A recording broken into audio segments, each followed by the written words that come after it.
Senhores vereadores, senhoras vereadoras, telespectadores da TV Câmara, eu agradeço a presença de todos para a nossa 7ª reunião extraordinária do dia 25 de junho de 2020. Antes de iniciar a votação, eu gostaria de pedir ao senhor assessor jurídico, Paulo Luciano, para fazer um breve esclarecimento do que realmente nós vamos votar hoje. Em especial, o projeto de lei 028 de 2020, que Vossa Excelência já receberam por e-mail. Então, eu concedo a palavra ao assessor jurídico, Dr. Paulo Luciano de Oliveira Carlos. Gostaria da atenção de todos. Espera que eu vou ter que...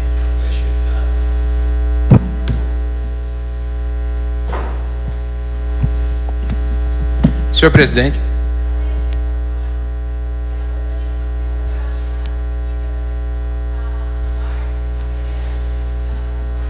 Ele acabou de ligar aqui, vereador. Acabou de ligar aqui. Está no ar? Espera aí. Está no ar? Espera aí que ele está olhando lá, então. E tem tá dando um barulho aqui. É no seu? Não. O meu não.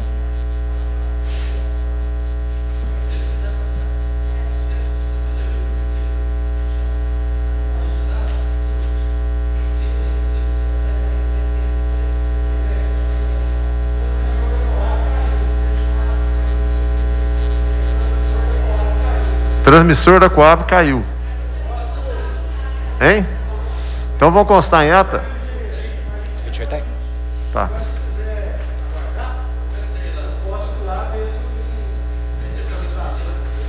Vereadora Naná, eu gostaria de suspender a reunião por alguns instantes para ele ir lá ou dar continuidade, depois ele faz a reprise.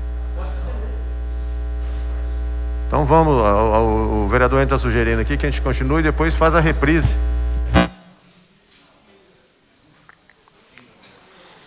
Vai ser constado em ata que o sinal da Coab. Questão de energia elétrica, da CEMIG. Então, se o Dr. Paulo Luciano já estiver sem problema, disponível, está com a palavra o assessor jurídico. Pois não.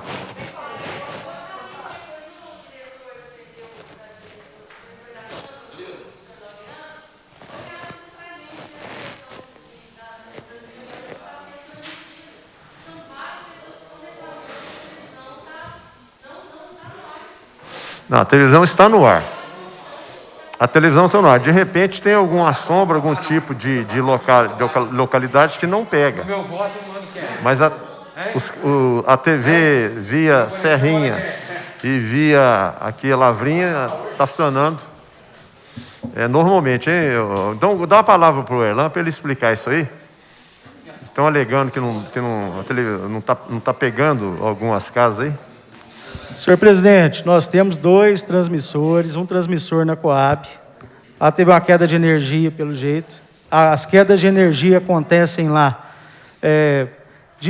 Normalmente, toda semana eu tenho um problema de energia naquele local. Tenho conversado com a prefeitura para ver se a gente trabalha, se é disjuntor, alguma coisa. Se for o caso, eu vou sugerir à Câmara que adquira um gerador de energia para colocar lá.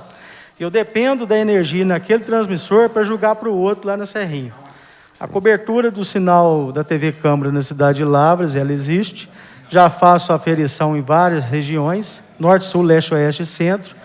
E aonde tem sombra, a pessoa tem que adquirir uma antena e direcionar ou para a Serra da Bucaina ou aqui para o lado da Zona Norte, que vai pegar perfeitamente. Já visitei as mais de 60 casas aí de cidadãos. Eu fui com todo prazer e fiz o ajuste, a instalação de antenas aí. Tá, inclusive vereadores, não estava conseguindo, a gente foi lá e colocou.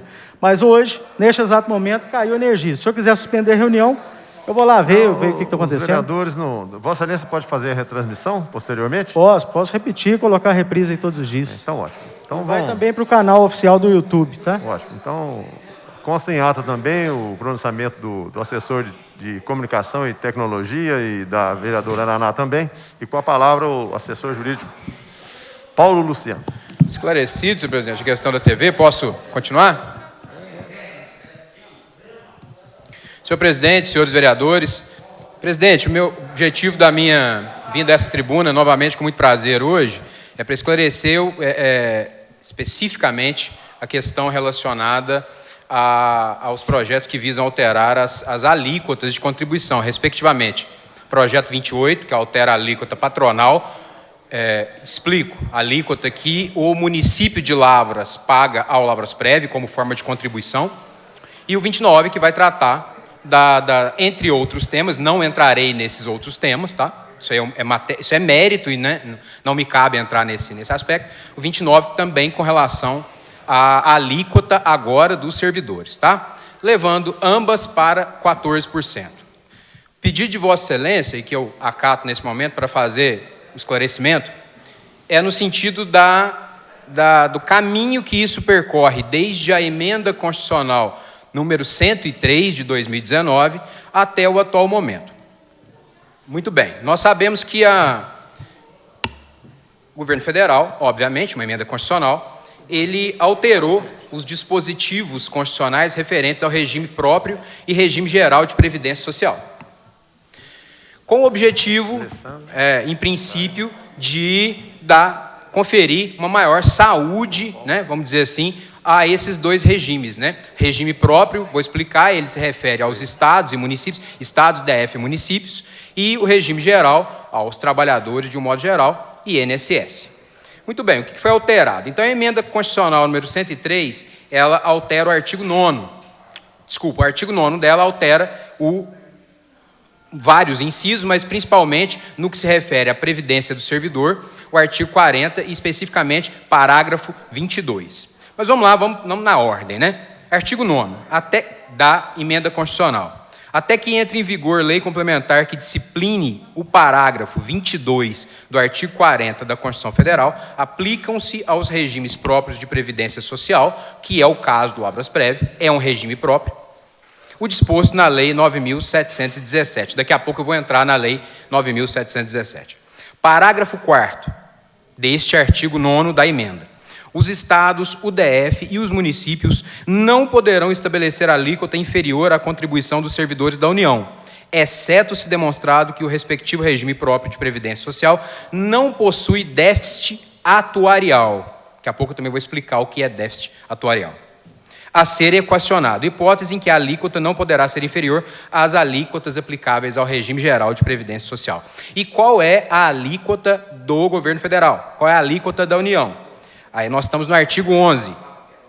Até que entre em vigor lei que altere a alíquota da contribuição previdenciária de que tratam os artigos 4º, 5º, 6º da Lei 10.887 de 2004, esta será de 14%. Então, nós temos a regra geral, a alíquota de 14%. Há a possibilidade ainda de um escalonamento, a depender da situação do órgão. Cada órgão vai decidir o que entende ser aplicável de acordo com seus estudos atuariais. O que é atuária? O que é um cálculo atuarial? Tem um ramo da estatística, da matemática, como alguns prefiram, que vai trabalhar com variáveis não necessariamente matemáticas, principalmente no estudo de institutos de previdência. Vou explicar. O Instituto de Previdência é aquele onde as pessoas, os trabalhadores, fazem contribuições e as pessoas, ao longo da vida, vão gozando de benefícios, aposentadorias, auxílios. Esses fatos da vida, eles alteram a quantidade de dinheiro que existe no fundo. Então, se as pessoas, eventualmente, se aposentam mais cedo, se aposentam por invalidez mais cedo, ou então vão pleitear benefícios como os auxílios, acidente, auxílio-doença, mais cedo, por certo que esse fundo ele vai sendo, né, o dinheiro vai acabando. E isso tudo afeta o cálculo atuarial. O cálculo atuarial é aquele que diz, com projeções matemáticas e outras variáveis, que as contribuições do servidor Antônio Marcos Possato, por exemplo, de hoje, são possíveis de cobrir o que ele precisa durante a vida dele, ou não. E quando se conclui que não são razoáveis, que esse valor ele não é razoável, é claro que nós estamos falando em déficit atuarial. É esse cálculo, esse produto que é chamado de déficit atuarial, o quantum de déficit, é o que define pro gestor do órgão, pro gestor do regime próprio, se ele vai optar pela alíquota padrão de 14% ou se ele vai optar por uma escala progressiva de alíquotas, tá? Mas, apenas esclarecendo, o artigo 11 fala em 14%. Muito bem. Continuando, A Lei 9.717, ela vai tratar das relações previdenciárias entre União, através de regime próprio, né, do regime geral, e de seus vários regimes próprios, estados, DF e municípios, né? O que a Lei 9.717 tem como ementa? Dispõe sobre regras gerais para a organização e o funcionamento dos regimes próprios de previdência social, dos servidores públicos da União, dos estados, do DF e dos municípios, dos militares, dos estados, do DF e da outras providências. Essa lei trata também de toda essa equação, de todo esse equacionamento de recursos que é feito entre os vários regimes. Muito bem, indo diretamente ao ponto, na Lei 9.717, nós temos o artigo 7º, que vai falar sobre o descumprimento pelos estados, DF e municípios de normas. Artigo 7º. O descumprimento do disposto nesta lei pelos estados, DF e municípios, pelos respectivos fundos, implicará a partir de 1º de julho de 1999. Essa lei é antiga, ela tem alterações atuais, mas ela é antiga. Inciso 1º, suspensão das transferências voluntárias de recursos pela União. 2, impedimento para celebrar acordos, contratos, convênios ou ajustes, bem como receber empréstimos, financiamentos, avais e subvenções em geral, de órgão ou entidade da administração, direta e indireta da União. 3, suspensão de empréstimos e financiamentos por instituições financeiras federais. O que a lei, então, estabelece? Não sendo cumprido por estados, DF e municípios, normas atinentes ao regime próprio, a União fica impedida de fazer tais transferências, de fazer tais pagamentos. Continuando ainda, na mesma Lei 9.717, nós temos o artigo 9º, que vai falar agora do que a União faz nessa relação. Artigo 9º. Compete à União, por intermédio da Secretaria Especial de Previdência e Trabalho do Ministério da Economia, em relação aos regimes próprios de previdência social e a seus fundos, ou seja, qual é a obrigação relacionada aos fundos próprios, aos regimes próprios. Passo direto ao inciso 4º. A emissão do Certificado de Regularidade Previdenciária, CRP. Guardem essa sigla, CRP, ela é muito importante para a continuidade da discussão. Que atestará para os fins do disposto no artigo 7º, ou seja, é a certidão que é utilizada para que os órgãos e para que os municípios possam pleitear eventualmente recursos, o cumprimento pelos estados, DF e municípios dos critérios e exigências aplicáveis aos regimes próprios de previdência social e aos seus fundos. Explico. Para que o município receba recursos, aqueles mesmos citados no artigo 7º que eu acabei de fazer a leitura, e outros, ele precisa ter uma certidão chamada de CRP, Certidão de Regularidade Previdenciária. Muito bem. Continuando. Doutor Paulo, só um instantinho. Por gentileza. Acho que os vereadores entenderam bem, se caso não for aprovado o projeto, as sanções que o município, o estado, né, sofrerão do governo federal. Ficou bem claro? O doutor Sebastião entendeu bem? Você estava conversando aí? Não vão receber recurso federal. Então, é muito séria a questão. O prefeito vai cortar, porque senão já está saindo mesmo. Então, é só analisar bem a fala do advogado aqui. Depois nós vamos discutir, debater bastante. Não, porque Vossa Excelência estava conversando com o doutor Sebastião na hora que ele estava falando das sanções. As sanções. Eu sei o que passa lá dentro. É? Eu já fui sabe. curador lá Sabe sim. Tanto é que eu estou com o projeto aqui. Pode continuar, por favor. Pois não, senhor presidente. Bom, a par disso, então, nós temos uma disposição com relação à obrigação dos municípios, correto? E as penalidades estão instituídas na Lei 9.717. Portaria do ano de 2019. Portaria do Ministério da Economia / Secretaria Especial de Previdência e Trabalho. Vamos lembrar que houve alteração na estrutura dos ministérios. Portaria número 1.348. Dispõe sobre parâmetros e prazos de atendimento das disposições do artigo 9º da emenda constitucional número 103, aquela que eu acabei de fazer a leitura. Pelos estados, DF e municípios comprovarem a adequação, para os estados, DF e municípios comprovarem a adequação de seus regimes próprios de previdência social. Artigo 1º. Os estados, o DF e os municípios terão prazo até 31 de julho de 2020 para a adoção das seguintes medidas em cumprimento das normas constantes na Lei 9.717. Acabei de fazer a leitura também. 1. Comprovação à Secretaria Especial de Previdência e Trabalho, ou seja, os municípios têm que comprovar até 31 de julho junto à Secretaria do Ministério da Economia. E é o que nos interessa aqui. da vigência de lei que evidencie a adequação das alíquotas de contribuição ordinária devida ao RPPS, Regime Próprio de Previdência Social, para atendimento no disposto no parágrafo 4º do artigo 9º da Emenda Constitucional número 103. E há outros dispositivos da Lei 9.717. Portanto, qual é o prazo para essas alterações sob o ponto de vista da Emenda Constitucional número 103? 31 de julho. Até 31 de julho tem que haver informação. Vou fazer aqui um esclarecimento no sentido de que não adianta que isso seja sancionado no dia 30 ou 31. Há necessidade de uma adequação do órgão. Claro que nós estamos falando de algum período entre eventual sanção e a aplicabilidade. Muito bem. Seguindo nas normas referentes a esse ponto, por fim, a portaria do Ministério da Previdência Social, número 204, que vai tratar dos critérios para a expedição da CRP. Lembram-se da CRP, Certificação de Regularidade Previdenciária. E aí nós temos, por exemplo, o artigo, agora já indo na linha do que o presidente explicou mais cedo. O artigo 4º do CRP, artigo 4º, o CRP será exigido nos seguintes casos.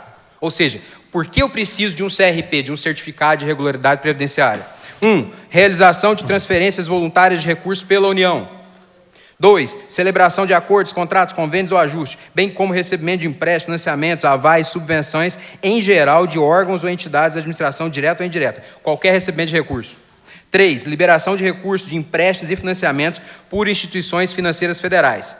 E, por fim, e o que é mais importante, e esse item não se encontra na Lei 9.717, que é o pagamento dos valores devidos pelo regime geral de previdência social. Ou seja, se eventualmente alguém que tenha contribuído a vida inteira para o INSS se torne servidor e queira levar essas contribuições do INSS para o regime próprio, sem essa certidão, sem esse certificado de regularidade previdenciária, o INSS não pode repassar esse valor. O município teria que arcar com esse servidor sem o devido repasse. São, basicamente, as consequências pela não adequação. É isso que versa. Bom, senhor presidente, mas para finalizar... Doutor, só uma pausa, por favor, aí. Deixa eu te fazer uma pergunta. Pois não. Eu consegui a verbação. Eu consegui. Peguei meu tempo de INSS e averbei no município. Entendeu? Então... Muito bom o questionamento do senhor, vereador. Até para poder, assim como o senhor manifestou dúvida, outras pessoas podem também ter dúvida, é importante dizer. Isso não tem nada a ver com a averbação, tá? O senhor falou INSS, eu peguei meu tempo em INSS. Sim. O servidor, imagine então que eu me torne servidor estatutário do município hoje. Eu tenho toda uma vida de contribuições no INSS. Eu tenho o direito de averbar o meu tempo de INSS junto ao regime próprio. E no momento que eu faço isso, o INSS ele tem que pegar as minhas contribuições e entregar ao regime próprio, ao Lavras-Prev. Por quê? Porque a partir de então, quem vai cuidar da minha pessoa é o Lavras-Prev, não é mais o INSS. O que eu estou dizendo, o que a lei diz e o que a portaria número 204 diz é o seguinte: sem a certidão de regularidade previdenciária, pode pegar, fica à vontade. Sem a certidão de regularidade previdenciária, esses valores devidos pelo INSS não podem ser repassados ao Instituto de Previdência Lavras-Prev. Em claro prejuízo. O Lavras-Prev teria, nesse nosso exemplo, imaginando, estou me usando como exemplo, se eu me torno servidor do município, o Lavras-Prev tem todas as obrigações comigo, amparo por doença, amparo por acidente e outros, e não vai ter a devida compensação. E amanhã, se eu quiser me aposentar, ele é obrigado a me aposentar e não vai ter recebido tudo que eu recolhi no INSS. A averbação é um procedimento que só trata da transferência de quem é a responsabilidade, mas junto com a responsabilidade vem o dinheiro. Quem tem o bônus também tem que ter o ônus. O Lavras-Prev passou a ter um ônus de arcar com aquele servidor novo, ele precisa do bônus de ter aquele dinheiro. Esse dinheiro só vem com a CRP, que é a certidão de regularidade previdenciária. Mas tem um fato específico, senhor presidente, e aqui eu chamo a atenção dos senhores, com relação a um prazo diferenciado, nós estamos falando agora do dia 5 de julho, para o projeto 28. Aí nós estamos falando agora de outro instrumento normativo, que é a Lei de Responsabilidade Fiscal. O artigo 21 da Lei de Responsabilidade Fiscal, entre outras matérias, vai dizer que são proibidas despesas e acréscimo de despesas, repito, só corrigir, acréscimo de despesas, dentro dos 180 dias anteriores ao término do mandato, que é o que vai acontecer conosco a partir do dia 5 de julho. Portanto, qual que é a consequência se esse projeto não for votado e eventualmente não for sancionado até o dia 5? Necessariamente não haverá a majoração da alíquota. Isso não tem nada a ver com o servidor. O projeto 28 não trata do servidor. O projeto 28 trata da contribuição patronal, a contribuição que o município faz para o regime próprio de previdência social, no nosso caso, Labrasprev. Se esse projeto não for aprovado até o dia 5, o prefeito não pode sancionar, porque ele estaria majorando uma despesa e isso é vedado de acordo com a lei de responsabilidade fiscal. E qual a consequência, vereador Lila? Por não aprovar essa majoração de acordo com a emenda constitucional 103. O impedimento da obtenção de certidão de regularidade previdenciária. Como eu tenho absoluta certeza, nenhum prefeito em sã consciência vai querer enviar um projeto para aumento de despesa dentro dos 180 dias, isso significa que, no mínimo, o município vai ficar os 6 meses restantes de 2020 sem essa certidão, sem, portanto, receber recursos do INSS, recursos da União e recursos do Estado. É basicamente, senhor presidente, onde me cabia, são as dúvidas de Vossa Excelência, é onde me cabia aqui tratar. Questões relacionadas à saúde do Lavrasprev, das opções políticas por trabalhar com a alíquota progressiva, a alíquota de 14, não me cabem, eu não conheço a fundo a saúde financeira do Lavrasprev. Então o senhor não sabe o valor que a prefeitura der para o Lavrasprev, o senhor não sabe? Não, e nem está sendo discutido, né? Assim, mas não é do meu conhecimento, oficialmente falando. Senhor presidente, permite? Pois não. O projeto daqui a pouco... Não é nem questão de discussão, não. Não vou nem entrar em discussão do projeto, tá? Sim. Eu até estava inicialmente predisposto a pedir vista só nos outros 2 projetos e não no 28, mas tem algo que eu tomei conhecimento poucos minutos aqui antes da reunião, projetos que poderiam ser encaminhados desde março para essa casa, chegou essa semana, algo em que pese seja, né, cumprir a norma federal em alguns pontos, mas meio no afogadilho, a gente quer fazer aquilo que dê para ajudar a administração, não é forma nenhuma de poder complicar, mas o projeto 28, que é o mais simples de todos para ser votado e que realmente trata de alíquota patronal, é algo que eu tomei conhecimento alguns minutos antes da reunião aqui, e até conversei com o Dr. Paulo e ele até me explicou uma situação, mas que não me deixa confortável para votar o projeto do jeito que está aqui. Porque a lei original, que é de 2004, ela fala que a alíquota que o município deveria pagar é de 16%. E o projeto está reduzindo para 14%. Tenho conhecimento que o município tem pago a alíquota de 13%. Fica a pergunta, com base em quê? Porque a lei que está vigente aqui é 16%. Tem uma informação de que foi feito um decreto municipal reduzindo a alíquota, o que é uma aberração de todo tamanho. A lei vigente hoje é 16%. Então, Lavras, se for... Não estou falando que isso está acontecendo, eu sei que o Lavrasprev está recebendo 13%, supostamente com base num decreto. Mas o que nós estamos aprovando aqui, na verdade, não é aumento de alíquota, é redução de 16% para 14%. Então, infelizmente, eu não vou me sentir confortável para votar em função dessa situação que está sendo colocada aqui. Inclusive, presidente, eu gostaria de pedir que vamos votar na segunda-feira, não tem problema, o objetivo não é esse, mas de convocar a diretora e a assessoria jurídica do Lavrasprev para que nos apresente as justificativas de por que está recebendo 13% e nunca tomaram providência, eventualmente, uma vez que a lei está com 16%, e que possa esclarecer os outros 2 projetos também, que é algumas situações que me chamam a atenção. Então, senhor presidente, infelizmente, eu vou pedir vista dos 3 projetos. Tá? Obrigado. Oi? Qual projeto, vereador? Não, todos aqui é a primeira votação, vereador. Não, aqui é tudo primeira votação. Primeira votação. O projeto que veio junto com eles é o 27, já foi aprovado então, em regime explicado na segunda-feira. Eu vou atender o pedido de vista do vereador Lindomar e a reunião está encerrada e tentaremos votar na próxima segunda-feira. Só gostaria de que a secretaria, Vossa Excelência deferisse essa questão, para esclarecimentos mesmo, só para a gente possa... Inclusive a assessoria do prefeito também, para poder, né? Pode, esclarecimentos mesmo. Viu, Silvana? Assessoria do prefeito... Senhor presidente, era só o que me cabia, então, estou dispensado, foi esclarecido? Todos estão dispensados. Senhor presidente, que eles venham preparados para explicar, para a gente trazer a documentação hábil para explicar por que está cobrando 13 e a lei era 16, porque pode ser que tenha tido alguma alteração legislativa no meio que a gente não sabe. Eu vou solicitar a Silvana que ela cite a questão muito obrigado, presidente. Levantou para vir a resolver esse problema, né? Ligado à alíquota. E a assessoria do Lavras Prévia, eu gostaria de ter algumas indagações com relação aos outros 2 projetos. Com esse aqui Tá é só certo. isso. Tá ótimo. Bom, obrigado, presidente. Reunião encerrada, eu agradeço a todos. Até segunda.